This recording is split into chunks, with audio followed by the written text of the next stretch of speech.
Hello guys, तो आज है बेसिक कोर्स का डे 1।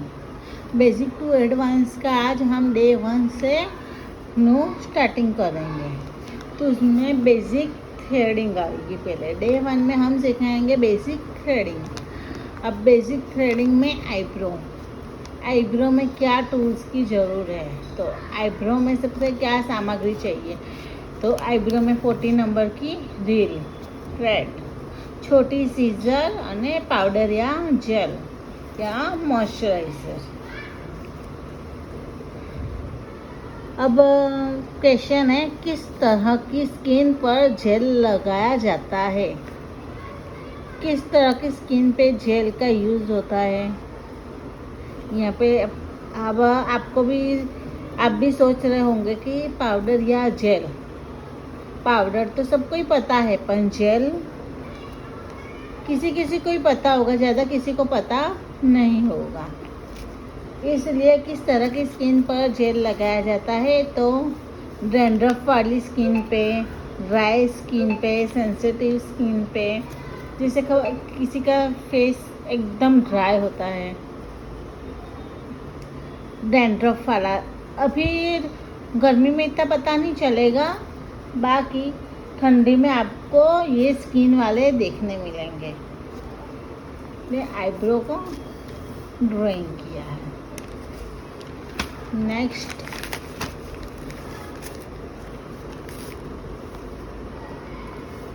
क्वेश्चन दूसरा, पार्लर स्टार्टअप करने के लिए क्या आना चाहिए। आईब्रो बेसिक बात है कि अपने सैलून या पार्लर चालू करेंगे तो आईब्रो आना इम्पोर्टेंट है। अब कोई भी कस्टमर आया ट्रायल के लिए, आईब्रो करवानी चाहिए कि लाओ मैं आपकी आईब्रो देखूंगी, मैं ट्रायल के लिए करवा के देखेगा। अपने को जब आईब्रो ही नहीं आएगी तो उनको अपने ऊपर ट्रस्ट कैसे हो पाएगा। इसलिए आईब्रो आनी ज़रूरी है। पार्लर चालू करने के लिए सबसे पहले आईब्रो आनी चाहिए, जो ज़्यादा मुश्किल नहीं है, परंतु उसके लिए ज़्यादा से ज़्यादा प्रैक्टिस की ज़रूर है। सबसे ज़्यादा प्रैक्टिस चाहिए। प्रैक्टिस अच्छे से होगी तभी आपको जल्दी आईब्रो बनाना आप सीख पाएंगे। प्रैक्टिस के वक्त हाथ में स्केच ना आए, इसलिए सिलाई में यूज़ होने वाले रील या धागा से प्रैक्टिस करनी चाहिए। 40 नंबर का थ्रेड मतलब आईब्रो का थ्रेड ज़्यादा मजबूत आता है, इसलिए अपने कपड़े में सिलाई करने वाली थ्रेड का भी आप सीखने के लिए यूज़ कर सकते हो। यहाँ हाथ में टेप भी लगा सकते हो। सेलो टेप आती है ना, ट्रांसपेरेंट, वो भी उंगली में आप लगा के लगा सकते हो। अपनी उंगली में टेप भी लगा सकते हो। ओके। आईब्रो बनाने के लिए धागे का सिरा दांतों में के बीच या कोने में दबाना चाहिए और दूसरे हाथ से धागे में रील पकड़नी चाहिए और खुले हाथ से उस धागे की 3 या 4 आंटी लगाना है, जैसे आकृति में दिया गया है। देखिए, एक सिरा मुंह में दबा के थ्रेड को यहाँ पे पकड़ना है और हाथ में खुले हाथ से 2 से 3 आंटी लगानी है। ओके। उसके बाद जिस साइड हेयर है उसके सामने की साइड, ऑपोजिट साइड में धागे का सिरा मुंह में दिखाया गया है उससे खींचते हैं, जिससे बाल आसानी से निकल जाते हैं। अब आपने ऐसे भी थ्रेड लिया आईब्रो को, पर जैसे ऐसे बाल है तो उसके ऑपोजिट अपने को आईब्रो करनी है। आपको हम प्रैक्टिकली भी दिखाएंगे वीडियो में।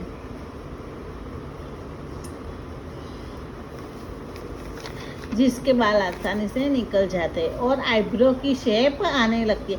अब जैसे जैसे एक एक दो आप स्टार्टिंग में तो आप एक एक दो बाल निकालोगे ना, ऐसे ऐसे आईब्रो होती जाएगी ना, तो आपको पता चलते जाएगा। अपन जैसे आपको आईब्रो आ गई तो आपको एकदम शेप लेके ना आईब्रो करनी है। जब तक परफेक्ट आईब्रो ना बने तब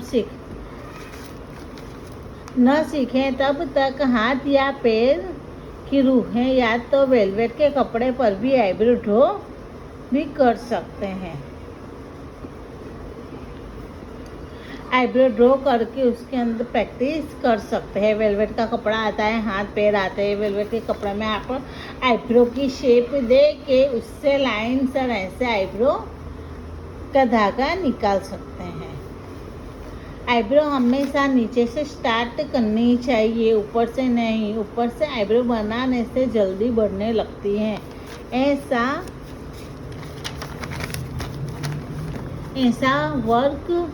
जैसा वर्क चाहिए वैसा नहीं आता और आंखें उपसी हुई सूजी हुई लगती है। आईब्रो से आंखें हाईलाइट दिखनी चाहिए, ना कि डल। तो आईब्रो हमेशा नीचे से करनी चाहिए, वैसा नहीं आता। आईब्रो हमेशा नीचे से करनी चाहिए। ऊपर से करते हैं तो जल्दी शेप नहीं आ पाता और चाहिए ऐसा रिजल्ट नहीं मिल पाता और आंखें सूजी हुई उपसी हुई लगती है। अब अपने आईब्रो करेंगे तो आईब्रो हाईलाइट दिखनी चाहिए, ना कि डल दिखनी चाहिए। अब ये आईब्रो का शेप। अब हम सीखेंगे आईब्रो की डिग्री। ओके, हमारी आईब्रो इस तरह की शेप में होती है, जिससे 3-4 शेप में किया जाता है। 90 degree, 60 degree and 45 degree. 90, 60 and 45 degree. Okay,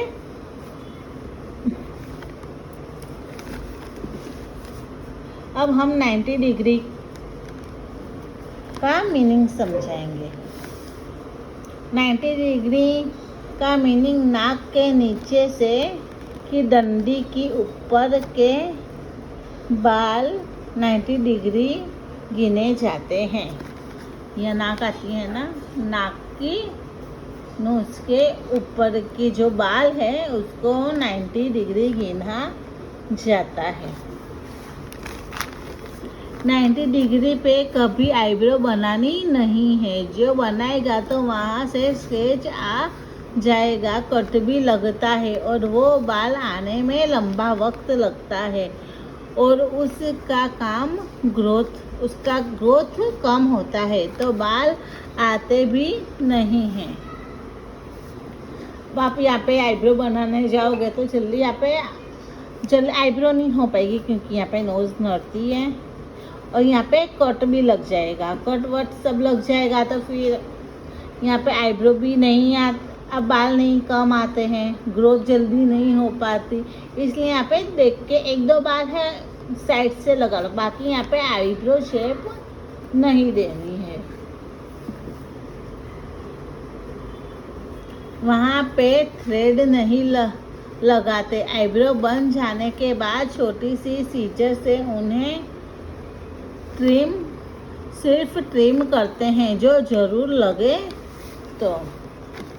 अब यहाँ थोड़ा बहुत कर दिया, बाकी ऊपर छोटी सी सीजर से आप सेट कर सकते हो, ज़रूर हो तो, और ज़रूर ना हो तो नहीं करना है। ठीक है, ये मीनिंग था 90 डिग्री का। अब आएंगे 60 डिग्री। ओके, 60 डिग्री में हमारा पॉइंट एरिया गिना जाता है। 60 डिग्री ये पॉइंट एरिया अपने कहते हैं ना, पॉइंट वाली आईब्रो करनी है, गोल आईब्रो करनी है, ये पॉइंट एरिया 60 डिग्री अपना पॉइंट एरिया गिना जाता है। मतलब आईब्रो के बीच का हिस्सा जहाँ पे बाल होते नहीं हैं कि जिसे रिमूव करना पड़े, सिर्फ फॉरहेड या क्लीन करना होता है। किसी भी 1-2 बाल दिखे तो उसे सावधानी से निकालना है, जिससे कट नहीं लग जाए। अब यहाँ पे जल्दी बाल नहीं होते, सिर्फ यहाँ पे शेप ही देना होता है। यहाँ और 60 डिग्री करेंगे तो यहाँ पे अपने को फोरहेड क्लीन करना है। 60 डिग्री, 45 डिग्री पे पहले आईब्रो के आसपास के बाल को निकालना होता है, जो आसानी से निकल जाते हैं। लेकिन इस वक्त अगर स्किन टाइट न हो तो बाल के साथ स्किन भी निकल जाती है। अब ये 45 एरिया, कॉर्नर का एरिया। अब यहाँ को स्किन अपने को टाइट करनी है। स्किन लूज होती है ना, तो स्किन यहाँ पे टाइट करनी है तो बाल अच्छे से निकल जाएंगे। जो अगर स्किन टाइट नहीं हुई तो थ्रेड यहाँ पे लग के कट लग सकता है। तो इसलिए पहले 45 पे अपने को फोरहेड ऊपर नीचे क्लीन करना है, नहीं फिर धीमे धीमे शेप देनी है।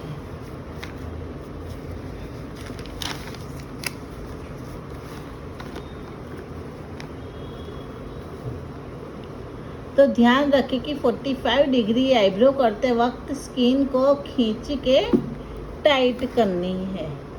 जब 45 डिग्री पे अपने को आईब्रो कर वहाँ पे थ्रेड चल रहा हो तो स्किन को टाइट कर लेना चाहिए, नहीं तो वहाँ पे कट लग सकता है। नोट, हमेशा ध्यान रखें कि 90 डिग्री पे हेयर को ट्रिम किया जाता है। 60 डिग्री पे फोरहेड क्लीन किया जाता है और 45 डिग्री पे आईब्रो के आसपास के हेयर को निकाला जाता है। ये आप नोट कर लेना, ये मोस्ट IMP है। याद रखें, आईब्रो की स्किन थ्रेड से जाती है तो आईब्रो बनाने से पहले पाउडर या जेल लगाना चाहिए। आईब्रो करते वक्त पाउडर या जेल लगाना चाहिए, नहीं तो स्किन रेड हो जाती है। आईब्रो बन जाने के बाद जेल, मॉइस्चराइजर,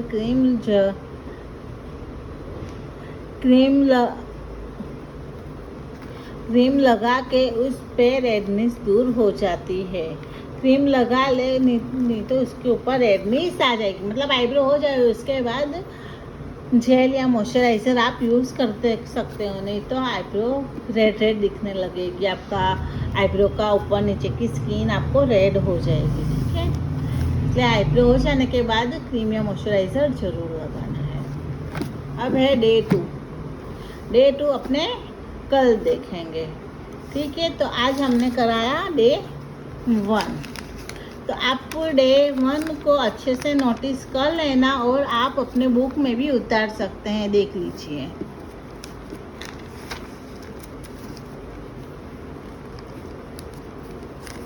और अब शॉर्ट्स रील पे मैं इस सब के क्वेश्चन नाखूंगी, तो आपको इनके सही आंसर देने हैं कमेंट में। ठीक है,